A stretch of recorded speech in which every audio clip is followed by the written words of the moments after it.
Yuk jadi bagian dari dakwah kami. Dukung operasional dakwah dan sosial kami, raih pahala amal jariah yang terus mengalir sampai hari kiamat. Bismillah. Assalamualaikum warahmatullahi wabarakatuh. Alhamdulillah.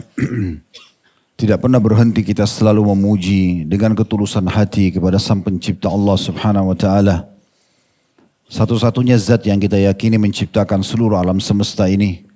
Dia Maha melihat, mendengar, Maha kuasa, dan Dia satu-satunya Raja yang telah menciptakan segala sesuatunya, dan Dia dengan kemahamurahannya telah memberikan kita petunjuk sehingga kita menjadi seorang Muslim. Dan ini adalah sebuah nikmat yang tidak terhingga karena kita dengan menjadi seorang Muslim punya panduan hidup. Kita tahu mana yang boleh kita nikmati dan kerjakan dan mana yang tidak boleh. Termasuk insya Allah kita bertemu di salah satu rumah Allah ini dengan tujuan agar kita terus menekuni dan mendalami agama Islam yang akhirnya menambah keimanan kita kepada Allah Subhanahu wa taala dan kita punya panduan hidup di dunia ini serta nanti mendapatkan balasan puncak di surga di akhirat sana. Selanjutnya kita panjatkan salam hormat kita kepada manusia yang paling pantas untuk dihormati, dimuliakan, dan tentunya dengan tujuan juga mendapatkan balasan yang sudah dijanjikan oleh Allah Subhanahu wa taala, yaitu mengucapkan salam hormat kepada Nabi besar Muhammad sallallahu alaihi wa ala alihi wa sahbihi wasallam sebanyak jumlah makhluk Allah Subhanahu wa taala dan sesuai dengan apa yang telah Allah ridhai. Tadi mohon maaf saya sedikit terlambat di belakang karena ada saudara kita yang mau masuk Islam dan beliau sempat syahadat cuma tidak ingin dipublish. Makanya sedikit agak lama tadi karena memang kita memanduh dulu. Dan ini memang hak individual tentunya ya. Tidak harus kita memaksakan siapapun untuk bisa di depan umum. Dan Alhamdulillah yang penting hidayah Islam sudah datang. Dan jazakumullah khairan teman-teman menjadi penyebab yang membawa tadi saudara kita itu sehingga mau syahadat di rumah Allah Subhanahu wa taala apalagi menjelang bulan suci Ramadan. Semoga Allah ikhlaskan niat dan menjadikan ini adalah tambahan amal buat semua yang sudah terlibat serta juga semoga saudara kita yang baru masuk Islam tadi diberikan istiqamah di jalan Allah Subhanahu wa taala. Allahumma amin. Kali ini insyaallah saya akan memilih tema karena Ramadan sudah di depan mata. Saya ingin mengingatkan diri saya dulu, kemudian baru teman-teman sekalian dengan judul Ramadan Terbaikku. Saudaraku seiman, jangan pernah memulai sesuatu dengan persepsi negatif. Banyak orang, dia tidak mampu mengerjakan satu perbuatan karena dia selalu memulai dengan persepsi negatif. Pikiran-pikiran negatif. Misal contoh, saya kasih contoh yang lain dulu kalau mau sholat malam. Persepsi negatif ini bisa saja dibisikkan oleh syaitan. Nanti mengantuk, besok terganggu kerjaan, ya. Bisa atau enggak dan berbagai macam persepsi. Nah itu biasa datang. Maka jangan pernah buka pintu ini. Baca a'udzubillahi minasyaitonirrajim, tawakal kepada Allah, baca dulu keutamaannya sholat malam, kemudian bangun, sholatlah. Semua orang kalau sudah melakukan itu, maka Allah akan mudahkan dan berkahi. Tapi selama dia terkurung dengan persepsi negatifnya, maka dia akan sulit mengerjakan. Nah mirip kalau kita tarik ke masalah puasa. Kalau mau puasa seperti ini selalu persepsi negatif yang kita tangkap, bisikan-bisikan syaitan, 1 bulan puasa. Bisa enggak ya? Ini bukan waktu yang pendek, 29 sampai 30 hari berpuasa. Berarti di siang hari yang saya biasa makan di pagi hari sarapan, siang hari makan siang, sore mungkin ada cemilan dan segala macam. Ini berhenti total selama 29 sampai 30 hari. Bisa enggak saya lakukan persepsi negatif? Atau nanti saya sehat enggak ya? Saya bisa lalui enggak ya? Dan segala macam bisikan-bisikan yang negatif. Jangan pernah mulai dengan ini teman-teman. Karena memang dari 2 sisi kita akan berikan gambaran di pembukaan kita. Dari sisi keimanan, puasa adalah ibadah yang paling besar pahalanya. Sisi keimanan. Artinya kita akan masuk ke 1 bulan di mana bulan ini memang dikenal dengan bulan puasa. Di dalam hadis yang sahih riwayat Bukhari, kata Nabi SAW, kullu amal ibn Adam lahu illa saum. Dalam riwayat lain illa siyam. Semua amal ibadahnya anak Adam sudah ditentukan kadar pahalanya kecuali puasa. Qala Allahu azza wa jal, Allah yang maha mulia dan maha tinggi berfirman, ya fa innahu li wa ana azzi bihi. Karena puasa itu milikku dan aku akan balas secara langsung. taraka ta'amahu wa syarabahu wa syahwatu min ajli. Karena dia meninggalkan makanannya, minumannya, juga syahwatnya karena aku. Lis-shaimi farhatan. Orang yang puasa dipastikan akan mendapatkan dua kegembiraan. Farhatun inda fitri, kegembiraan pada saat buka puasa, dan farhatun inda liqa'i rabbi. Dan juga mendapatkan kegembiraan pada saat bertemu dengan Tuhannya. Kita sedang masuk ke satu zona sebentar lagi kalau Allah masih memberikan kita umur, zona ibadah terbaik. Yang sudah tidak ada lagi angka dalam menilai ibadah ini. Itulah puasa. Itu dari sisi keimanannya. Harusnya seorang muslim kalau faham ini dan dia renungi hadis-hadis yang cukup banyak berhubungan dengan keutamaan Ramadan dan akan kita nanti ingatkan kembali insya Allah di sesi kita ini, maka dia akan mempersiapkan diri untuk menyambut dengan gembira. Karena dia akan masuk ke sebuah ranah atau zona ibadah yang paling besar pahalanya. Apalagi ini hanya dilakukan setahun sekali saja. Sisi yang lain untuk memotivasi kita dalam pembukaannya teman-teman, puasa ini adalah kesehatan. Puasa itu sama dengan sehat. Saya ulangi lagi, puasa itu sama dengan sehat. Dia bukan sebuah penyiksaan. Puasa itu hanya menahan diri kita dari makan, minum, biologis, suami istri yang halal, dari azan subuh sampai azan maghrib, itu saja. Dari mulai azan maghrib sampai azan subuh lagi dibolehkan. Dan ini adalah untuk kesehatan kita. Andai saja teman-teman tubuh kita ini adalah mesin, robot, mungkin sudah rusak. Dalam 11 bulan kita makan, minum, yang pedas, yang asin, yang panas, yang dingin, tanpa ada batas. Dari pagi, siang, sore, malam. Ya gitu. Kalau tubuh ini kita mesin bisa rusak, butuh diservis. Ramadan datang memberikan servis itu. Kita sedang menservis diri kita. Lihat bagaimana kendaraan kita kalau sudah dipakai setahun belum diservis misalnya. Lalu kita masukin di bengkel keluar, gasnya enak, suaranya enggak bising ya. Semuanya nyaman, klaksonnya bagus, diservis semuanya. Sebenarnya seperti itu. Jadi puasa itu kesehatan, bukan siksaan. Terbukti tidak ada orang meninggal karena puasa. Kecuali ajalnya datang. Kita selama ini bertahun-tahun menjalani puasa, enak-enak saja, gak ada masalah. Dan itu. Bahkan kegembiraan yang dijanjikan dari dalam hadis yang sudah kami sampaikan oleh Nabi SAW, memang kegembiraan pada saat buka puasa kita bisa rasakan setiap harinya.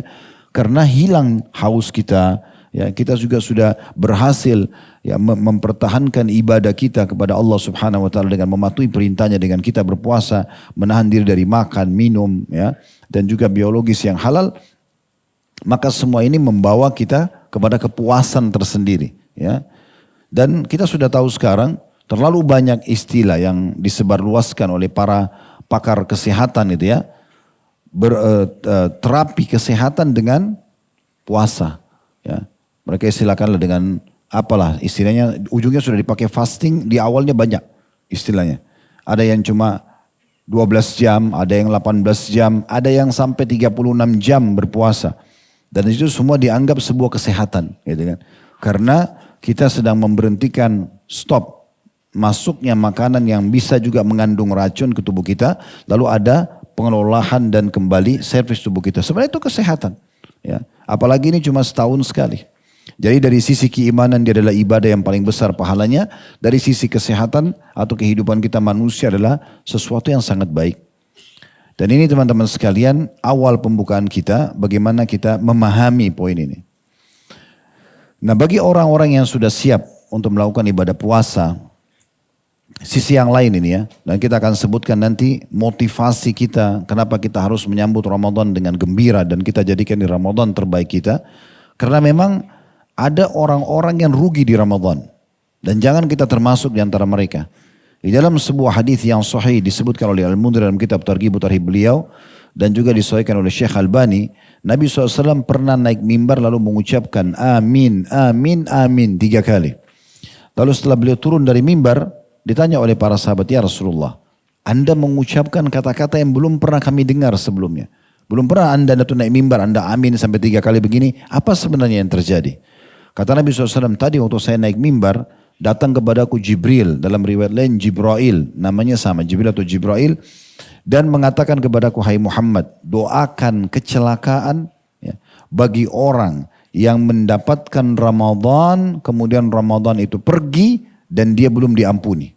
Bilang amin. Kata Nabi SAW, amin. Kenapa begini? Karena kalau Ramadan saja yang merupakan lembaga training massal terbesar di dunia. Kenapa saya bahasakan ini?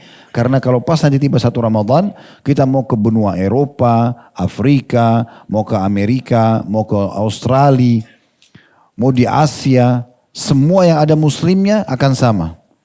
Mereka siang hari puasa, mereka malam hari sholat tarawih. Di sisinya diantaranya zikir, berdoa, saling berlumba-lumba buka puasain orang. Seperti kita tahu banyak program-program di Ramadan yang biasa kita kerjakan. Belum tadarusan Al-Quran, belum mengkhatamnya dan segala macam hal. Maka ini sebenarnya teman-teman sekalian adalah lembaga training terbesar yang luar biasa gitu. Ya. Di mana yang mengawasi langsung sang pencipta Allah, stafnya semua bukan lagi cuma ahli multimedia, tapi para malaikat yang mengawasinya. Dan ini pahala yang luar biasa melimpah, gitu kan. Jadi teman-teman sekalian, kita harus betul-betul menanamkan dalam diri kita kalau puasa ini sesuatu yang menggembirakan, sesuatu yang mendatangkan kesehatan, bukan hal-hal yang negatif, ya, bukan hal-hal yang negatif. Satu sisi teman-teman sekalian, banyak orang tadi saya bilang yang tidak mendapatkan pahala. Ini kita juga sayangkan karena Nabi SAW mengatakan tadi, Jibril datang dan mengatakan, doakan hai Muhammad kecelakaan bagi orang yang mendapatkan Ramadan pergi dan tidak sempat diampuni. Artinya betul-betul Ramadan pun yang merupakan lembaga tadi training terbesar dunia, semua orang muslim jadi orang baik di masa itu, mayoritasnya. Lalu kita tidak baik, kira-kira kita akan baik kapan? Lalu kita akan menjadi orang yang lebih bertakwa kepada Allah itu kapan? Sementara target Ramadan dalam surah Al-Baqarah surah nomor 2 ayat 183 jelas. Ya alladzina amanu kutiba alaikumus siyamu kama kutiba alal ladzina min qablikum, targetnya la'allakum tattaqun. Hai orang beriman, telah diperintahkan dan dibuatkan program puasa untuk kalian sebagaimana telah diperintahkan dan dibuatkan untuk orang-orang sebelum kalian agar kalian mencapai tingkat ketakwaan. Artinya akan sangat patuh kepada Allah Subhanahu wa taala, menjadi orang yang selalu diberikan jalan keluar oleh Allah sebagaimana Allah mengatakan wa may yattaqillaha yaj'al lahu makhraja. Allah akan berikan jalan keluar dari masalah-masalah hidupnya. Orang yang akan selalu diberikan rezeki non-stop. Wa yarzuqhu min haitsu la yahtasib. Dan Allah akan berikan rezeki dari tempat tidak disangka-sangka. Allah akan mudahkan semua urusannya. Wa may yattaqillaha yaj'al min amrihi yusra, kata Allah. Siapa yang bertakwa sama Allah, Allah akan mudahkan urusannya. Allah lipat gandakan pahalanya. Wa may yattaqillaha yukaffir anhu sayyiati wa yu'dhim lahu ajra. Siapa yang bertakwa kepada Allah, Allah akan lipat gandakan pahalanya dan bersihkan dosa-dosanya. Ini semua fadilah-fadilah disebutkan dalam rangkaian ayat yang berurut. Surah At-Talaq, surah nomor 65, ayat 2, 3, 4, dan 5. Jadi sebenarnya target Ramadan memang supaya kita mendapatkan banyak fasilitas dari Allah Subhanahu wa taala karena mencapai tingkat ketakwaan. Kalau Ramadan aja tidak bisa membuat kita seperti itu, lalu kapan kita mau jadi orang baik? Kapan kita mau jadi orang yang dekat dengan Allah Subhanahu wa taala? Kapan kita mau menjadi ahli surga? Lalu yang kedua kata Nabi SAW, waktu saya naik tangga kedua, Jibril mengatakan doakan kecelakaan. Kecelakaan bagi orang yang mendapatkan kedua orang tuanya, kemudian tidak bisa membuatnya masuk ke dalam surga. Karena dia tidak berbakti selama hidup kedua orang tuanya. Dan doakan juga, kata Nabi SAW, kata Jibril, katakan amin. Kata Nabi SAW, aku mengatakan amin. Lalu kemudian Jibril mengatakan lagi, doakan juga kecelakaan bagi seseorang yang mendengarkan namamu disebutkan, hai Muhammad, lalu dia tidak mengucapkan salam kepadamu. Katakan amin, maka kata Nabi SAW, amin. Tapi saksi bahasan kita adalah potongan pertama. Dan juga teman-teman sekalian kita harus hati-hati dengan hadits-hadits seperti ini. Jangan sampai nanti Ramadan sudah tiba, Allah masih kasih kita umur, kita ada kesempatan bersaing positif dengan teman-teman kita untuk meraih yang terbaik dari amal-amal soleh, menutupi kekurangan-kekurangan kita dari amal-amal yang kita kurang selain Ramadan. Dan ini kalau kita tidak masuk ke zona itu, bersaing sama mereka, maka kita menjadi orang yang sangat rugi. Akhirnya cuma lapar dan haus saja. Kata Nabi SAW, Rubba sa'imin hadzahu min siyamihi al-ju' wal-atash. Berapa banyak, kata Nabi SAW dalam hadis riwayat Ahmad ini, berapa banyak orang-orang yang dia dapatkan dari puasanya hanya rasa haus dan lapar saja.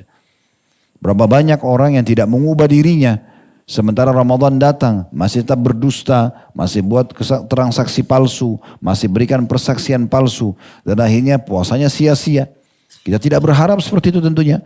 Dan Nabi SAW sudah mengingatkan dalam hadisnya dari riwayat Bukhari. Ini hadis sudah 1400 tahun yang lalu disebutkan. Man lam yada' qawla zuri wal amala bihi, falaysa lillahi hajatun fi an yada'a ta'ama wa syarabah. Siapa yang tidak meninggalkan dusta dan terus menjaganya, dia terus dusta, transaksi palsu, ya, kesaksian palsu dan segala macam, maka tidak ada hajat bagi Allah menilai lapar dan hausnya. Dan Nabi SAW juga mengingatkan kepada kita, Ramadan, bulan puasa bukan hanya untuk puasa, bukan hanya menjalankan ketaatan, tapi juga bagaimana satu sisi kita mengontrol agar jangan sampai pintu maksiat terbuka lagi dalam hidup kita, supaya maksimal meraih tingkat level ketakwaan itu. Kata Nabi SAW, laisa siyamu minal akli wasyurub. Hakikatnya sebenarnya puasa itu bukan hanya sekedar menahan lapar, makanan dan minuman, tidak makan dan minum. Innamas siyamu minal lagwi war rafath. Tapi puasa yang sebenarnya adalah kalau seseorang menyempurnakan tidak makan, tidak minum, ya, karena Allah yang tadinya halal sampai buka puasa, yaitu orang-orang juga yang bisa menjaga dirinya dari hal yang sia-sia dan juga perkataan-perkataan kotor atau keji. Fa in sabbaka ahadun au jahula alaika, kalau seseorang pada saat kamu sedang puasa coba mengganggumu, ya, mengajakmu bertengkar atau melakukan satu sikap kebodohan kepadamu, mengajak bertengkar, mengajak untuk buat maksiat, faltaqul, kata Nabi SAW, segera kamu ucapkan, inni shaim, saya sedang puasa, saya sedang puasa. Jadi memang ini bulan training yang luar biasa, bulan pelatihan yang luar biasa. Tujuannya nanti teman-teman, apa yang kita sudah biasa, misalnya puasa nih 1 bulan nanti, usus kita sudah terbiasa untuk mengontrol diri, tidak makan dan minum, ya, tenggorokan juga dengan minum dari mulai azan subuh sampai maghrib. Nanti setelah Idul Fitri kita mulai menerapkan puasa-puasa sunnah. Kita mengerjakan sholat tarawih di malam hari, yaitu sholat tahajud yang dimajukan, karena tarawih artinya santai. Dikatakan tarawih, ya, di sini sholat malamnya dikatakan tarawih atau qiyamu Ramadan karena kita lebih santai. Setelah ba'diyah isya kita sudah bisa sholat qiyamul lail. Jadi kalau orang yang 11 bulan selain Ramadan tidak pernah kerjakan tahajud, di Ramadan minimal tercatat dia pernah tahajud di buku amalnya. Itulah tarawih yang dimudahkan. Hampir semua orang mulai mempelajari Al-Quran, kita pun bisa masuk ke zona itu. Kita kalau masuk ke masjid, masjid lebih banyak penuh. Ta'lim dan tadarusan banyak dihidupkan di kantor-kantor, di masjid-masjid, di musola. Itu luar biasa. Persaingan ketat orang-orang yang mau mendapatkan kebaikan-kebaikan dengan membuka puasakan orang. Misalnya itu juga ada. Semua ini menandakan dahsyatnya bulan Ramadan ini teman-teman sekalian. Dan ini bulan yang harus kita betul-betul jaga. Karena bulan ini memang dimuliakan oleh Allah Subhanahu wa ta'ala. Kurang lebih ada sekian belas, bahkan sebagian ulama menyusun sampai puluhan keutamaan bulan Ramadan. Dan ini mungkin tidak asing. Kenapa kita sebutkan tentang keutamaannya? Karena keutamaan setiap amal soleh itu sangat perlu untuk direnungi dan dihafal baik-baik oleh setiap muslim. Ini nanti yang membuat kita semangat mengerjakannya dan juga bisa konsisten menjaga. Karena kita butuh 1 bulan nih. Apa kira-kira bahan bakarnya nih? Supaya kita nanti semangat sampai 1 bulan. Maka kita harus tahu apa yang kita dapatkan. Yang pertama teman-teman sekalian, Ramadan adalah bulan turunnya Al-Quran. Artinya kita dianjurkan lebih dekat dengan Al-Quran. Mungkin selama ini kita cuma dengar Al-Quran. Mungkin kita baca kapan ada waktu atau mungkin seminggu sekali cuma baca surah Al-Kahfi karena kita anggap ada hadisnya misalnya. Maka Ramadan ini kita diajak oleh Allah Subhanahu wa ta'ala, ayo jadikan Al-Quran ini sebagai sahabat kamu. Ini panduan hidupmu, ini hudan, petunjuk, ini syifa, obat. Dalam ayat-ayat Al-Quran disebutkan begitu. Al-Quran itu adalah petunjuk dan juga obat. Dan Allah SWT sendiri menyebutkan dalam surah Al-Baqarah, surah nomor 2 ayat 185, Syahrul Ramadan alladhi unzila fihil Qur'anu hudan linnasi ubayyinati minal huda wal furqan. Bulan Ramadan adalah bulan yang di dalamnya diturunkan Al-Quran sebagai petunjuk bagi manusia dan penjelasan-penjelasan mengenai petunjuk itu dan pembeda antara yang benar dan juga yang batil. Dan bagaimana Ibnu Abbas menukil kepada kita sikap manusia terbaik, idola kita semuanya orang-orang beriman, Nabi besar Muhammad sallallahu alaihi wa alihi wa sahbihi wasallam. Kata beliau, kana Rasulullah sallallahu alaihi wasallam ajwadan nasi wa kana ajwadu ma yakunu fi Ramadan hina yalqahu Jibril wa kana yalqahu fi kulli lailatin min Ramadan fayudarisuhu al-Qur'ana fala Rasulullah sallallahu alaihi wasallam ajwadu bil khairi min ar-rihil mursala. Rasulullah SAW adalah manusia yang paling dermawan, suka memberi dan tidak mau menolak, ya, selalu memberi. Apa siapapun orang yang minta dia berusaha memberikan semampunya. Dan terutama pada bulan Ramadan, pada saat Jibril alaihissalam menemui beliau pada setiap malam di bulan Ramadan ketika Jibril mengajarkan Al-Quran. Sungguh Rasulullah SAW orang yang paling dermawan daripada angin yang berhembus. Artinya Al-Quran dijadikan sebagai momentum dan program utama di bulan Ramadan selain puasa. Karena Nabi SAW pun belajar dari Jibril alaihissalam setiap malam dari malam-malam Ramadan. Mungkin Anda bertanya, kira-kira apa yang saya dapat sih kalau saya baca Quran Ustaz? Terlalu banyak. Di antaranya Al-Quran akan menjadi penolong bagi Anda hari kiamat. Disebutkan dalam hadis yang sahih. Diriwayatkan oleh Imam Muslim, kata Nabi SAW, Iqra'ul Quran, baca Al-Quran itu. Fa innahu ya'ti yawmal qiyamati syafi'an li ashabi. Karena dia akan datang pada hari kiamat menjadi penolong terhadap pembacanya. Al-Quran akan nampak wujudnya pada hari kiamat. Sekarang kita lihat dalam bentuk tulisan. Dinukil di kertas-kertas kita, di aplikasi, di handphone. Tapi nanti di hari kiamat ada wujudnya. Dia pun bisa berbicara. Dia akan memberikan syafaat kepada para pembacanya. Sampai dalam hadis sahih yang lain, kata Nabi SAW, Al-Quran dan puasa dua-duanya akan memberikan syafaat kepada seorang hamba. Al-Quran akan mengatakan, ya Allah sungguhnya aku menahan dia tidur di malam hari.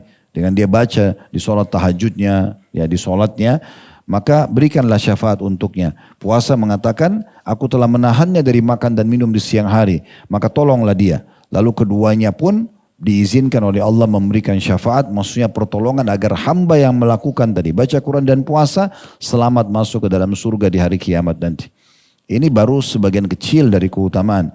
Belum lagi Nabi SAW mengatakan al-mu'minu alladhi yaqra'ul Qur'ana wa ya'malu bihi kal utrujjah.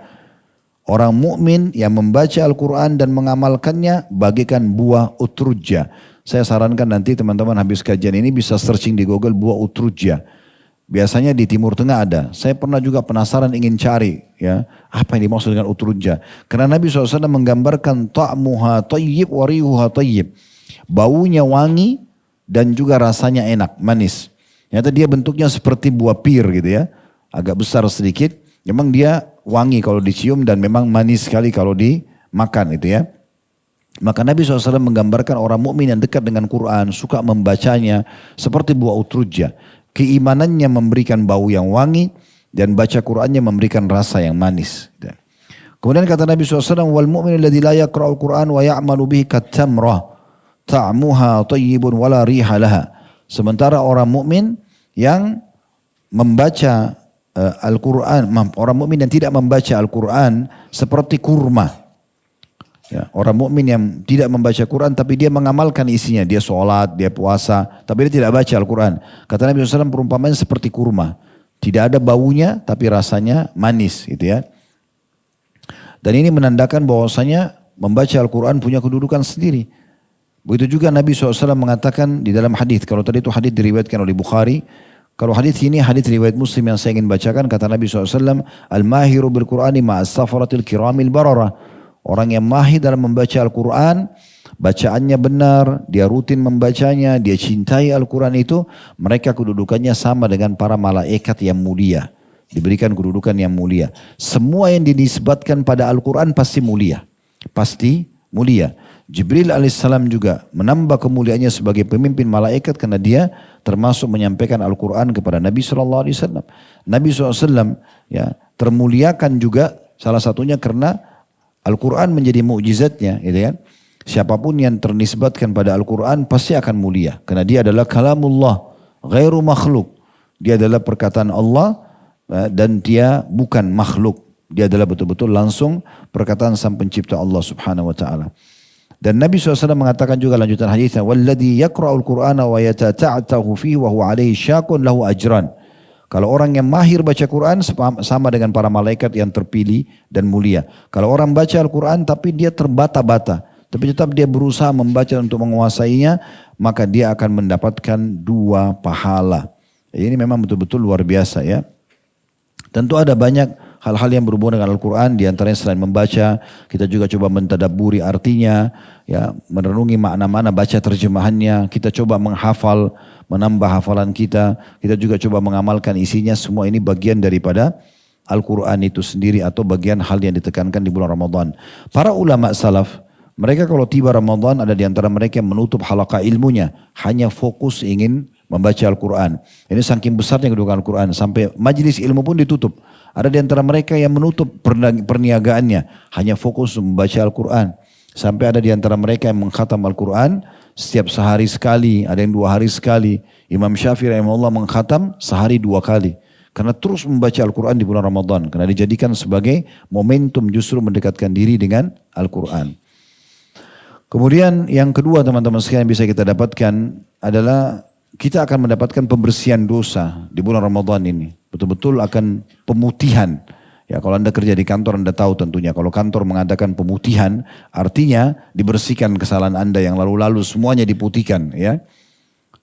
Saya dengar juga pemerintah kita sekarang akan memutihkan orang yang mengembalikan uang negara misalnya. Nah itu kan diputihkan. Artinya orang kalau dimaafkan atau diampuni, kalau Allah SWT ampuni atau mungkin diputihkan kalau kita kerja di perusahaan misalnya, berarti dia akan dapat 2 hal. Yang pertama dia akan selamat dari konsekuensi hukuman terhadap pelanggaran dia. Yang kedua, apa yang tertahan fasilitas yang dia bisa dapatkan karena pelanggarannya juga akan kembali didapatkan.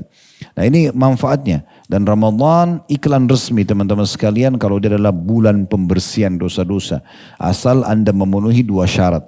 Kata Nabi SAW di dalam hadis yang masyhur, hadis riwayat Ahmad. Kata Nabi SAW, man sama Ramadana imanan wa ihtisaba ghufira lahu ma taqaddama min dhanbi. Barang siapa yang berpuasa Ramadan diikuti karena keimanan dan mengharapkan pahalanya, yakin ini perintah Allah, ada yang lihat, tidak ada yang lihat, tetap aja dia berusaha berpuasa menyempurnakan dan terus mengejar pahala-pahala yang dijanjikan, maka akan dibersihkan dosa-dosanya yang lalu. Jadi ini menandakan memang luar biasa dia adalah pembersihan terhadap dosa-dosa dengan puasa. Bulan Ramadan, bulan yang penuh dengan berkah. Allah berikan keberkahan. Allah buka semua pintu surga. Allah tutup semua pintu neraka. Dan Allah belenggu semua syaitan-syaitan. Dan di dalamnya terdapat malam lebih baik daripada 1000 bulan. Hanya ada di bulan Ramadan. Semua ini disatukan dalam sebuah hadis.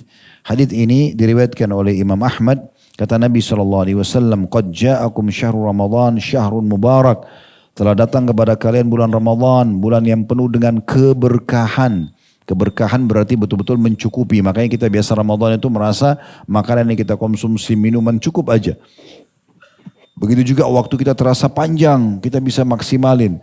Ya, banyak ibadah yang kita kerjakan Ramadan yang kita tidak kerjakan di luar Ramadan. Iftaradallahu alaikum siyama. Allah telah mewajibkan kalian berpuasa padanya. Fihi yuftahu abwabul jannah. Di bulan Ramadan khusus dibuka pintu-pintu surga. Jadi yang dimaksud dibuka pintu surga adalah dibuka pendaftaran. Jadi seakan-akan ada iklan resmi mulai nanti 1 Ramadan sampai akhir Ramadan. Yang mau jadi ahli surga silakan daftar. Ikuti syaratnya. Puasa siang hari, sholat malam di malam harinya. Dibersihkan dosa, terdaftar di surga. Itu kan luar biasa. Jadi terbuka pendaftaran. Ini ibaratnya gini. Kalau ada satu perusahaan teman-teman buka pendaftaran untuk menjadi pegawai 1 Januari sampai 31 Januari misalnya. Orang yang mengajukan ya, pendaftaran untuk menjadi pegawai itu persentase diterimanya kan lebih besar. Dibandingkan orang cuma bilang saya mau kerja situ tapi nggak pernah melamar. Kan tidak mungkin. Nah mirip seperti itu. Ramadan terbuka pintu surga. Ayo mau masuk silakan. Ini setahun sekali loh. Ini kesempatan emas. Daftarkan diri kita. Dengan melakukan ketaatan-ketaatan yang sudah Allah perintahkan. Maka terdaftarlah di surga gitu kan. Jangan-jangan cuma menjadi menghayal. Oh saya mau masuk surga tapi gak pernah mendaftar. Dan juga dikatakan wa yughlaqu fi abwabul jahim. Ditutup semua pintu-pintu neraka. Artinya teman-teman sekalian kesempatan emas menyelamatkan diri kita dari api neraka. Dalam sebuah hadis yang lain kata Nabi SAW, Inna lillahi utaqa'u minan nari fi kulli lailatin min Ramadan. Sesungguhnya Allah membebaskan hamba-hambanya dari api neraka di setiap malam dari malam-malam Ramadan.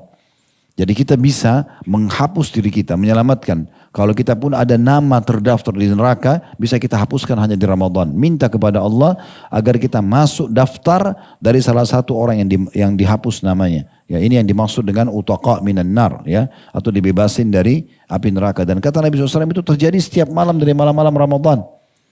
Kita perlu tahu teman-teman sekalian, setiap orang di antara kita sekarang, selama dia belum meninggal dunia, dia punya 2 tempat. Saya dan Anda semua sama, di surga ada, di neraka ada. Kalau kita meninggal dalam keadaan iman, ya, dan memang pantas kita masuk surga karena dosanya sedikit misalnya lebih berat amal solehnya, kita masuk surga. Tempat neraka kita tidak akan pakai. Tapi kalau orang itu meninggal dalam keadaan kafir, munafik, karena ada orang muslim lalu akhir hidupnya murtad, bisa saja. Tadinya dia harusnya masuk surga tapi dia murtad, dia masuk neraka nanti. Maka dia akan huni tempat yang di neraka, tempat di surga dia tidak pakai.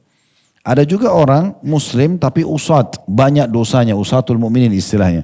Jadi waktu ditimbang amalnya di hari kiamat nanti dosanya lebih berat daripada amal solehnya, maka dia masuk neraka dulu. Dia tempati tempatnya di neraka sampai dosanya bersih, baru dia masuk ke dalam surga. Nah, di bulan Ramadan kita kesempatan bisa hapus nama kita dari neraka itu. Mohon kepada Allah SWT supaya tidak ada tempat kita di neraka. Artinya kita minta agar setelah Ramadan ini atau selama Ramadan kita diselamatkan oleh Allah Subhanahu wa taala dari semua dosa dan akhirnya kita berbuat amal saleh.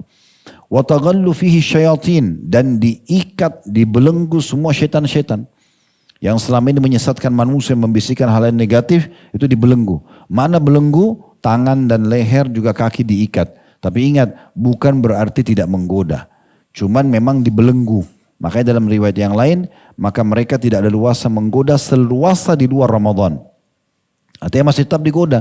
Kalau anda bilang, Ustaz, ada orang Ramadan masih tetap tidak puasa, masih merokok di pinggir jalan, masih ini dan itu. Ya itu karena dia, jangan bilang, kok syaitannya katanya diikat. Ya karena memang dia sohibnya syaitan.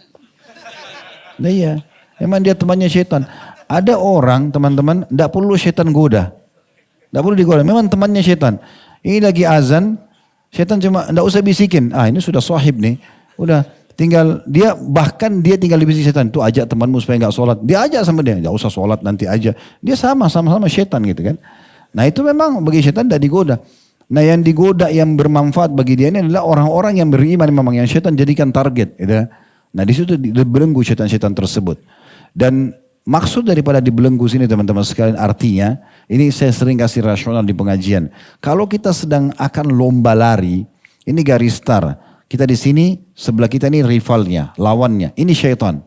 Bayangkan kalau kita mau lomba lari, rival kita dibelenggu. Kaki, tangannya diikat, lehernya diikat. Kita biar jalan santai, juga pasti menang.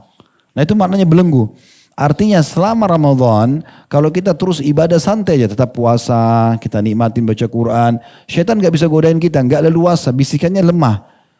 Nah, yang perlu kita garis bawahi, begitu tiba Idul Fitri, belenggunya akan dibuka. Dia akan mulai goda. Kalau orang yang cerdas, dia terus berjalan dengan ibadahnya, jarak antara dia sama syaitan 1 bulan. Tapi banyak orang tidak begitu. Begitu tiba Idul Fitri, dia tunggu syaitan datang untuk godain dia lagi. Iya, dia berhenti puasa, dia berhenti sholat malam, dia berhenti semua. Itu seperti orang yang berhenti. Tunggu syaitan datang, terus kuasai dia lagi. Kan begitu, banyak orang pas Idul Fitri, Alhamdulillah. Bukan Alhamdulillah karena berhasil ambil program ibadah di Ramadan. Alhamdulillah siap puasa sekarang, karena sudah 1 bulan puasa. Ya Senin Kamis jadi ringan lah, seminggu 2 kali. Ayyamul Bid 3 hari dalam 1 bulan, ringan. Karena sudah 1 bulan kita latihan. Kalau sholat malam sudah tiap malam kita sholat tarawih misalnya kan gitu. Apalagi ada yang i'tikaf, Masya Allah, mungkin ada yang khatam Quran segala macam. Ini luar biasa gitu. Jadi sebenarnya dia harusnya bilang Alhamdulillah karena siap menjalankan program itu. Tapi dia salah. Alhamdulillah. Kenapa? Karena sudah tidak puasa. Tidak lagi sholat tarawih. Nggak ada lagi baca Quran. Oh enggak. Boleh sekarang maksiat. Boleh lagi judi. Boleh pacaran. Boleh. Oh boleh semuanya. Nah ini sayang sekali ibadahnya cuma di bulan Ramadan. Padahal tadi Allah sudah kasih kita kesempatan menang. Dibelenggu. Jaraknya 1 bulan sama syaitan. Itu kalau kita jalan gas tinggal jalankan program saja. Setannya kejauhan. Dia nggak bisa kejar kita. Seperti itu sebenarnya. Lalu dikatakan. Fihi laylatun khairum min alfi syahr. Dan di bulan Ramadan ada malam lebih baik daripada 1000 bulan. Man hurima khaira faqad hurim. Siapa yang terharamkan dari kebaikan Ramadan telah terharamkan dari semua kebaikan. Jadi kita tahu Lailatul Qadar di 10 terakhir Ramadan. Teman-teman yang mau beli baju lebaran, iklan resmi, beli dari sekarang. Jangan beli di akhir Ramadan. 10 terakhir Ramadan, malam-malamnya kejar Lailatul Qadar. Bukan di pasar sama mall. Beli baju lebaran dari sekarang, tukang jahit juga masih kosong. Ya. Ini selalu akhir Ramadan masjid kosong. Di mana semua? Di pasar. Ini kenapa? Bukan tidak boleh orang belanja, mungkin ada kebutuhan. Tapi ini habis waktu gitu. Malam Lailatul Qadar yang lebih baik daripada 1000 bulan, artinya lebih baik daripada 83 tahun plus 4 bulan, itu hanya ada di malam 10 terakhir Ramadan. Itu pun di malam ganjil dan pindah-pindah. Bisa 21, 23, 25, 27, 29. Kalau Anda mengatakan begini, Ustaz kalau gitu saya pilih malam ganjil saja. Misal, iya kalau umurnya masih ada. Kalau meninggal, misal. Atau mungkin ketiduran, kebablasan. Allah menilai niat baiknya seorang hamba. Kalau Anda 10 terakhir Ramadan niat, ini sudah mau habis Ramadan, saya harus lebih giat. Maka nanti Allah akan kasih Anda melewati Lailatul Qadar itu. Dan Allah berikan taufiknya. Karena Lailatul Qadar selama kita hidup kita akan lewatin. Semua orang akan lewatin. Tapi siapa yang dapat taufik ibadah di saat itu? Nah itu yang Allah pilih. Orang yang paling ikhlas niatnya. Bukan hanya sekedar mengejar malam ganjil gitu kan. Karena ada sebagian orang, saya pernah temuin gitu di kota Makassar, salah satu kerabat kami. Tidak banyak ibadahnya, lalai di bulan Ramadan. Pas malam 27 hadir sholat. Lalu dia bilang apa? Pada saat mau bubar sholat, saya sudah dapat Lailatul Qadar. Dari mana jaminannya? Siapa yang jamin dia bisa dapatin? Enggak benar. Selama 20 hari lebih malas, sekarang tiba-tiba bilang sudah dapat Lailatul Qadar. Orang Allah akan lihat siapa yang paling rajin kan gitu. Itu penting. Ingat ya, mengucapkan subhanallah pas Lailatul Qadar lebih baik daripada 1000 bulan. Atau 83 tahun, 83 tahun plus 4 bulan. Sholat 2 rakaat lebih baik daripada 1000 bulan. Baca Quran lebih baik, semua dilipat gandakan. Hanya terjadi 1 kali saja. Ini ibadah yang sangat luar biasa yang harusnya tidak luput dari setiap orang di antara kita tentunya. Kemudian juga saya akan tutup dengan ini. Nanti insya Allah langsung azan dan iqamah. Setelah ba'diyah isya nanti kita akan buka pertanyaan. Ini juga kesempatan bulan diterimanya doa. Semua hajat Anda akan diterima sama Allah SWT. Sampaikan selama bukan minta yang haram. Karena Nabi SAW menjamin. Di dalam sebuah hadis yang masyhur diriwayatkan oleh Imam Ahmad. Kata Nabi SAW, "Ma min muslimin yad'u bida'watin laisa fiha ithmun wala qati'atir rahim. Illa a'tahu Allahu biha ihda thalath." Tidaklah seseorang itu, ya, atau seorang muslim berdoa, ya, tanpa ada dosa dan memutus silaturahim, kecuali Allah akan kasih hanya saja melalui salah satu dari 3 tahapan. Imma an tu'ajjala lahu da'watuhu, bisa saja Allah kasih langsung di saat itu, wa imma an yaddakhiraha lahu fil akhirah, atau Allah simpankan yang dia panen dalam bentuk pahala pada hari kiamat, wa imma an yasrifa anhu minas su'i mithlaha, atau Allah akan hilangkan sesuatu buruk yang setimpal setara dengan tingkat doanya dia. Jadi kalau dia berdoa misalnya angkanya 10, itu Allah akan selamatkan dia dari ujian atau musibah yang angkanya juga 10. Seperti itulah. Qalu idzan nukthir, kata para sahabat kalau gitu kita banyak berdoa. Kata Nabi SAW, qala Allahu aktsar, Allah akan lebih banyak lagi menerima doa-doa, ya, menerima permohonan. Dan di bulan Ramadan kata Nabi SAW, inna lillahi fi kulli yawmin utaqa'u minan nari fi syahri Ramadan. Sesungguhnya Allah memiliki hamba-hamba yang dihapus nama mereka dari api neraka di bulan Ramadan. Wa inna likulli muslimin da'watan yad'u biha fayastajibu lahu. Dan setiap muslim yang berdoa di bulan Ramadan pasti akan diijabah permintaannya. Jadi ini luar biasa. Bulan yang luar biasa di mana Allah Subhanahu wa taala memberikan kelebihan yang luar biasa. Kemudian juga bulan kesempatan untuk sekali melipat gandakan pahala. Di antaranya yang sering saya berbagi ini adalah buka puasain orang. Kita bisa teman-teman sekalian mendapatkan 30, misalnya anggap 30 hari puasa, berarti 30 hari pahala puasa kita. Tapi kita bisa dapat 60 pahala puasa, bisa 90 pahala puasa, bisa 120, bisa 100, kedapatan 30. Gimana caranya? Buka puasain orang. Selalu kita sampaikan menjelang Ramadan, buka puasain orang teman-teman, buka semampunya.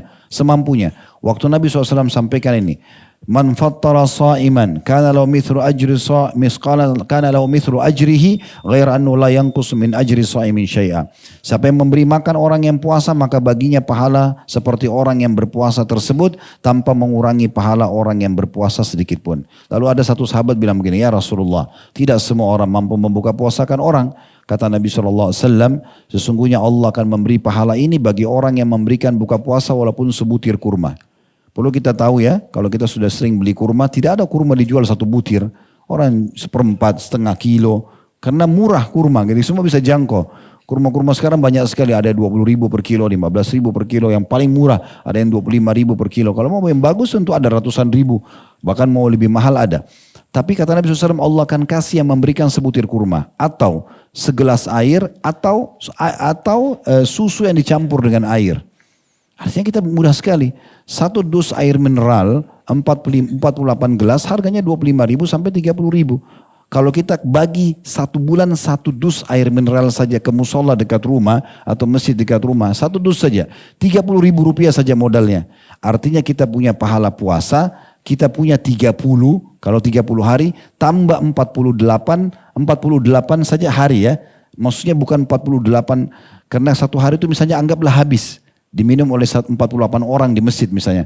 Berarti kita dapat tambahan 48 hari puasa, ya ditambah 30 hari yang punya kita. Karena satu orang 1 gelas. Kalau kita bisa sumbang setiap hari, selama 1 bulan, 1 hari 1 dus, seperti kali 30, itu berapa banyak pahala yang bisa kita dapatkan. Dan sering saya berbagi teman-teman sekalian, kalau seandainya Anda tidak ada juga uang 30.000, contoh susah sekali hidupnya, gitu kan, tidak bisa punya uang 30.000 misal, di mana orang biasa orang miskin buka puasa? Di masjid, ya gratis kan gitu.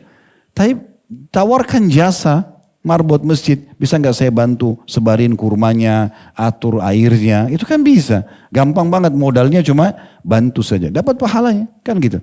Itu bisa, modalnya hanya mau. Kalau memang antum juga malas banget, ya nggak mau juga, udahlah Ustaz, saya nggak mau juga bantu marbot. Ada satu cara, tapi kalau ini tidak mau dilakukan, cambuk saja. Karena sudah luar biasa. Apa itu? Kalau antum lagi duduk, dihidangkan buka puasa oleh marbot, tukar sama teman di sebelah. Ini ya, buka puasa saya, supaya kamu dapat pahala saya, ambil juga. Kamu juga kasih saya buka puasanya. Tukar. Ini modalnya, gampang banget. Ini juga nggak mau, cambuk. Ini luar biasa. Cuma tukar-tukar. Teman sama teman kantor, ya sama tetangga, tukar saja. Susahnya apa? Tinggal tukar air mineral, tukar kurma, kan gitu. Bisa banget kan gitu. Nah ini contohnya. Sebab kita bisa dapat pahala dia. Bayangkan teman-teman, kalau dari 48 gelas air, 1 orang saja yang minum itu orang soleh. Hari itu dia baca berapa juz Al-Quran, hari itu puasanya paling ikhlas, dia banyak berzikir, semua pahala dia kita panen. Itu kan mudah sekali. Makanya Umar bin Khattab radhiyallahu anhu, itu sebagai penutup mungkin ya. Umar bin Khattab radhiyallahu anhu, teman-teman sekalian, pernah ingin sekali buka puasakan orang. Tapi di masa khilafahnya, cuma tidak ada, uangnya nggak cukup. Cuma Ramadan sudah mau habis, gimana caranya? Umar bilang sama stafnya, gulamnya, coba iklanin di Madinah kalau Amir Mukminin, ini raja berarti, mau undang buka puasa. Waktu itu orang minum air dari sumur. Semua orang dari sumur, belum ada kita air kemasan kayak kita sekarang. Maka Umar bin Khattab itu iklan. Amir Mukminin undang masyarakat Madinah buka puasa, datang semua orang. Yang undang raja, gitu kan. Maka mungkin yang dibayangkan ini makanannya luar biasa gitu. Pas mau azan, Umar bin Khattab suruh pegawainya suruh antri di sumur ambil air. Antri semua, begitu isi air, azan, silakan buka puasa dengan air, buka puasa Amir Mukminin sudah selesai. Tapi Umar sudah dapat pahala 1 Madinah buka puasa. Itu kan luar biasa. Tapi bukan berarti kita harus bermudah-mudahan. Ini karena memang tidak ada, kalau tidak punya, ya harus punya berpikir bagaimana caranya gitu ya. Saya juga sebagai penutup, saya pernah waktu masih mahasiswa di Madinah, saya datang ke Masjid Nabawi, ingin buka puasa. Waktu itu, tapi saya lihat orang banyak sekali berlomba-lomba bagi kurma, bagi ini. Masih mahasiswa nggak ada duit sama sekali. Gimana caranya? Saya lihat ada Jack Zamzam, ada tempat air Zamzam itu kan, ada gelasnya. Saya duduk di situ, semua orang yang minta air saya tuangin. Ini aja modalnya. Tapi banyak ini gelasnya banyak. Dan diizinkan, tidak apa-apa. Ya sudah, saya dapat pahala mereka dengan kasih Zamzam saja. Modalnya cuma ini. Kalau ini semua tidak mau dikerjakan, luar biasa. Ya. Baik, sampai sini teman-teman sekalian, mungkin tidak semua pertanyaan bisa dijawab. Semoga kehadiran antum dicatat tambahan pahala oleh Allah Subhanahu wa taala, dan semoga saja Allah terus panjangkan umur kita di atas ketaatan kepadanya, dan semoga Allah satukan kita juga di surga firdausnya tanpa hisab, mari disatukan dalam majlis ilmu yang mulia ini. Ada benar dari Allah, silakan diambil dan diamalkan. Kalau salah dari saya, mohon dimaafkan, dan saya beristighfar kepada Allah Subhanahu wa taala. وصلى الله على نبينا محمد وآله وصحبه وسلم والحمد لله رب العالمين سبحانك اللهم بحمدك أشهد أن لا إله إلا أنت أستغفرك وأتوب إليك والسلام عليكم ورحمة الله وبركاته.